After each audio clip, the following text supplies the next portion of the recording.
Hi, I'm Jung. And I'm Linda Clark, and we're both R&D fellows at Ingame. Do you remember how we were during the first lockdown in March? I'm sure we were all confused and hoped the situation would return to normal by the summertime. The online events and conferences seemed a temporary solution at the time, but has become a new standard for every public event. In this video, we will look at clever and creative responses to, or experiences that have thrived during the pandemic. Video calls used to be optional, but now Zoom is our new standard platform for meetings and webinars. It is a great platform which allows you to meet people easily, but because of its convenience, you may sometimes realize that you squeezed too many Zoom calls into one day. This gave rise to a new expression, Zoom fatigue. Can we make Zoom more fun?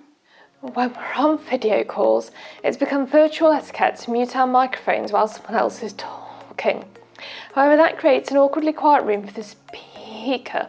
As a solution to the problem, Kinetic Pixel introduced a way to create a Zoom audience layout which allows a full stereo mix of all contributors' sound without interference in the individual's audio, making for an experience a little closer to having a real audience.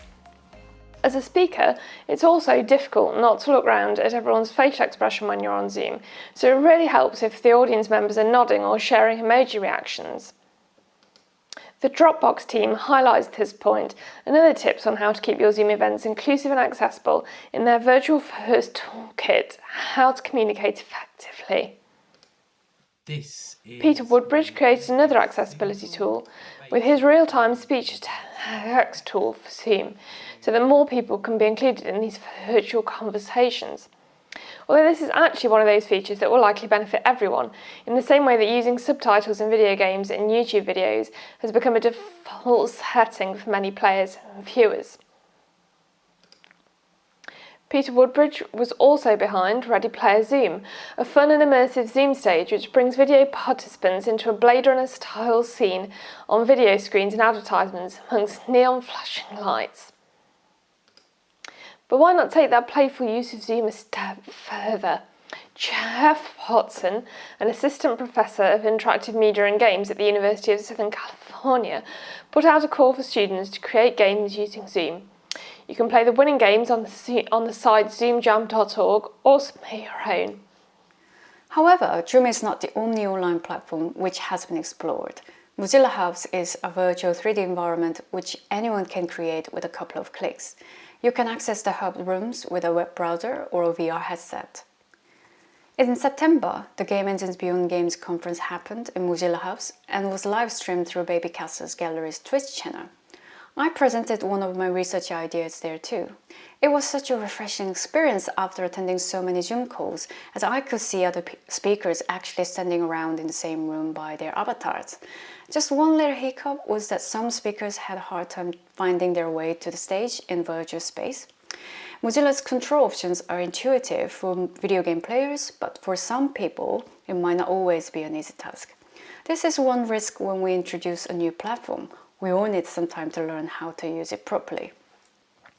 At one of the CICP virtual events roundtable, Aisha Easton from Immerse UK shared her experience of running the event The Future of Work in VR with HTC Vive.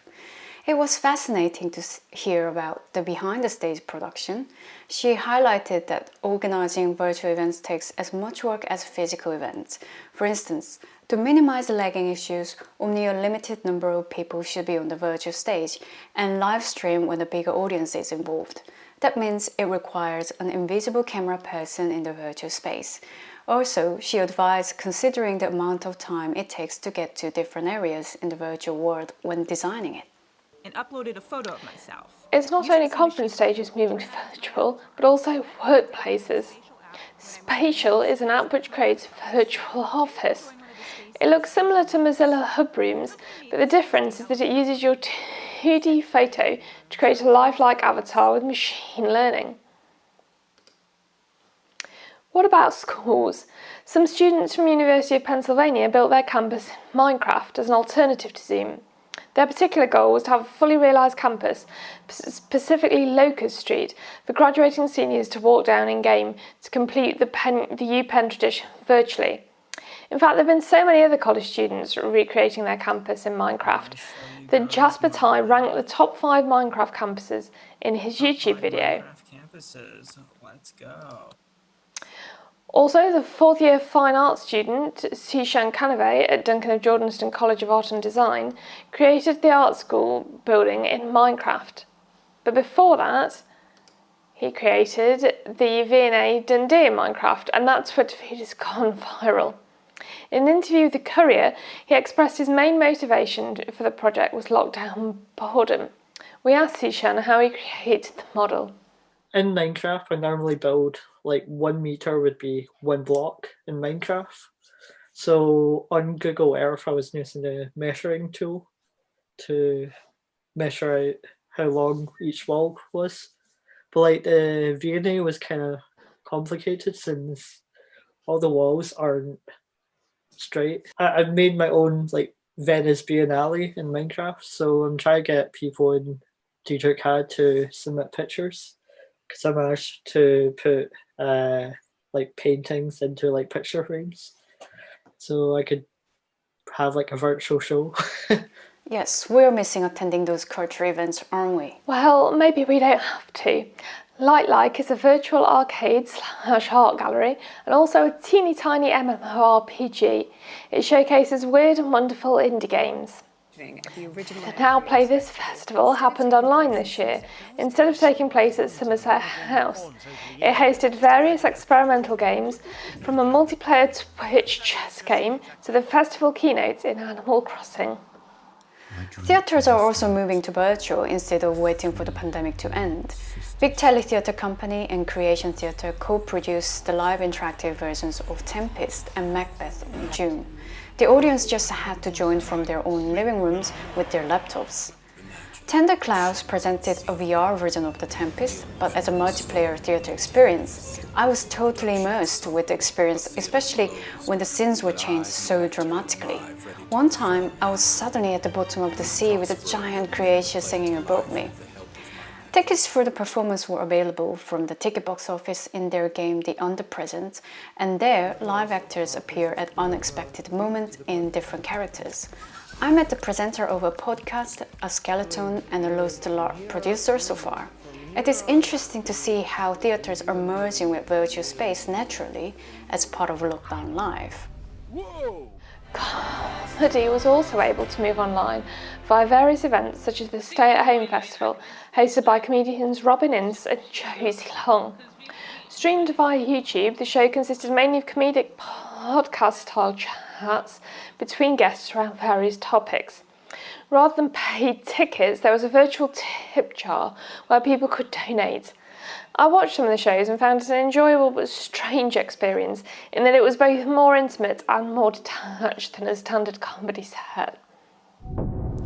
By the way, if you're tired of looking at screens, you can enjoy the immersive audio experience from Darkfield Radio instead. You just need your smartphone and a good pair of headphones to experience the theatrical spatial audio narrative. I tried the show Visitors on Halloween night. I heard 2 spirits whispering in my ears and moving around my living room. Since we're talking about audio, we should talk about music too. Travis Scott's concert happened in Fortnite in April. Even though the concert was prepared before the pandemic, it confirmed the need for virtual cultural events during lockdown. So instead of creating another long-term production like Travis Scott's concert, Epic Games introduced the social area Party Royale Island. So far, they've invited DJs to perform live at their newly built studio in LA, which can be operated remotely with robocams following COVID protocols. Keeping distance is the key to stop spreading the virus, but how can we maintain or even improve our interaction with others in isolation? In collaboration with Ingame, the theatre companies at the UK hosted the Project Perfect Stranger on WhatsApp and the post-normal game show Playground on Zoom to experiment with intimacy across distance using available online platforms. All the participants were paired with a partner anonymously and performed tasks sent by the host together. The game show was live streamed on YouTube too. The participants played such as a fill in the blank to discuss collaboration and finally were able to discover their partner's identity. We asked Yade why they decided to create game shows. They felt like a very appropriate response really to an increasingly absurd world. There's loads of research published about how humour can be used as a really good way to reframe a situation, and I think that's what in this moment we're having to do a lot of.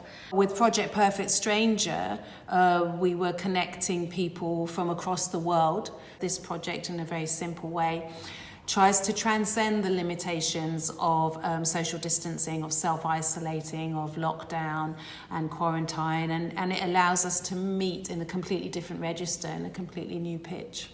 To share intimacy with somebody may not require physical closeness or even verbal language. We can watch someone else's window view on Window Swap and feel the world that person is living in. It was started by a couple in Singapore by asking a few close friends to share their views during lockdown. In June, they expanded this idea and received hundreds of video submissions from different countries across the world. Submissions are still open. During this pandemic, all kinds of entertainment and meetings had to move online.